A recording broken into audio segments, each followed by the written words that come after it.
It's no joke, Tom Lee just stunned everyone. Holy smokies. They were just dismissed by President Trump, and fresh information may indicate that BlackRock will launch an XRP ETF shortly. They will be unable to dispute this information. Additionally, we received a sell signal for Bitcoin. What does that signify? Discuss all of that. Please give me a lovely grin so that I can radiate those positive energy waves. Because Smishity allows unrestricted surfing, they bash the like button. Oh, that's all you have to do. I don't have my phone with me because my kids are playing in the room while I record.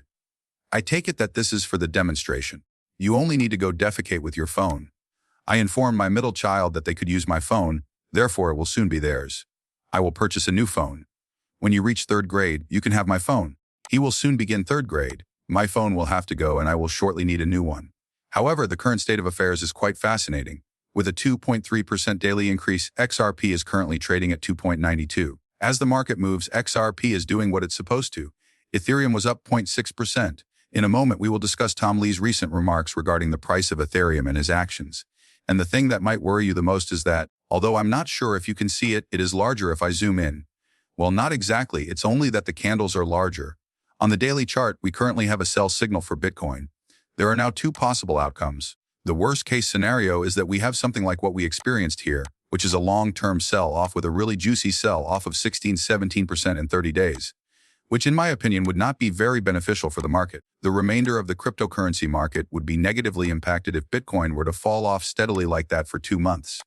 In the best situation, we see something like this, which, ironically, appears to be much less than what was offered here if you come and look. There are significantly less percentages if you say, oh, from here to here. No, it's actually around 13.5%. There were 18 over there, but it appeared to be a major sell-off, because at the time the price was already 100,000, correct? It reached a total of 100,000. As a result, it appears much larger on the graph when it falls to 87,000, but in actuality, the percentage was not that much higher. Therefore, even if we look at the other sells that we had here, we had one where Bitcoin dropped by 23%, and when it crossed over here, we saw a drop of about 20%, but it was very brief. In the best-case scenario, all 3 of these sells were short-lived. Maybe they didn't sell off for a few days and then bounced back again, but you know just well, perhaps this is the best thing that could happen. We had a sell where this occurred some time ago, correct? And after the sell, it barely fell by roughly 10%. Well, based on my observations, there is typically a sell-off following the sell signal, thus I believe it to be the best-case scenario. We've already made roughly 5–6% progress. Therefore, we might hit the 1 or 6 level here and possibly fall all the way to 100,000. It's conceivable. Recall that there is a 92,000 disparity. Since we discussed how Bitcoin often pulls down approximately 20% from its peak in 2017 and 2021 at this stage of the cycle, that's where I'm looking. Therefore, once more, if we take the high and then decline by around 20%, we would reach the 92,000 level or 25%. Therefore, I wouldn't discount the possibility that this could occur. However, we might be taken aback if this sell signal immediately turns back up. Let's see. Well, in the medium term, the cryptocurrency market may experience additional suffering. However, if we continue to have positive news, job reports, and the like, then perhaps we will see a continuation. However, you can see how the market is doing, and it's not just the cryptocurrency market. If you go and check at the stock market, you'll find that the fix is popping today as well. And indeed, even if the Fed's remarks caused a sharp decline on Friday, the market is already rising again. All right? Thus, this is an extremely intriguing situation, and we will keep an eye on it to see what develops. As always, I will never advise you to buy, sell, or hold because I have no idea what the market will do on a daily basis. All right? That is really crucial. Additionally, YouTube is not where you can find me on social media. I'm not the one. It's funny. This was posted on TikTok by someone who commented, wait a minute. This is what it says, correct?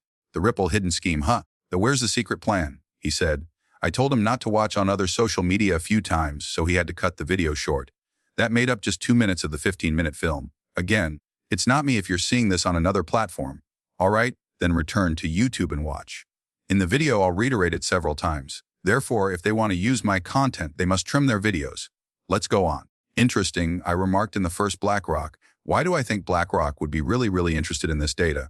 Naturally, CME Group, we just a moment ago examined the futures. For the first time ever, they claimed, our suite of cryptocurrency futures just exceeded 30 billion in notional open interest. Each of our Ethereum options in Solana and XRP futures reached 1 billion in open interest. XRP was the quickest contract to reach this milestone, taking just over 3 months to do so. The entry of new capital into the market is a significant indication of market maturity. You know, if I were BlackRock, I would have said, right? As I looked at this, the fastest mark was simply XRP. Naturally, the fact that XRP was booming here in June and July helps. Well, however, that's still correct. This is more than Ethereum, Bitcoin, and Solana together. As I look at it, I think, okay, it's the fastest to that mark in 3 months. But it's obviously not at the scale yet of Ethereum and Bitcoin, correct? It will be fascinating to watch BlackRock take a look at this and decide that perhaps this is our chance. We can now, come and execute the XRP ETF since the cryptocurrency sector has somewhat developed. Additionally, October is drawing nearer every day. Perhaps they will intervene and expedite the application process. Let's see. See you later. I'm not sure, but this is merely examining the facts. They might be compelled to do so by this facts. A few days ago, we discussed this. And now Lisa Cook, the governor of the Federal Reserve, is fired by President Trump. The narrative becomes more intriguing, though, when she claims that he has no power to fire her and that she will not step down. The lawyer for Fed Governor Cook stated that they intend to take whatever steps are necessary to stop Trump from suing. Correct. She is therefore not giving up. She isn't quitting her job. Trump also dismisses Fed Governor Cook, making him the latest person on the Fed's firing list. Let's see. Fed Governor Kugler steps down without providing a reason. Mirren is appointed Fed Governor by Trump. Trump has made 10 calls to fire Fed Chair Powell. Trump says the appointment of a new Fed chair is imminent. 2026 will be an exciting year. I appreciate you watching, and as I always say, let's make a lot of money. I hope to see you again soon.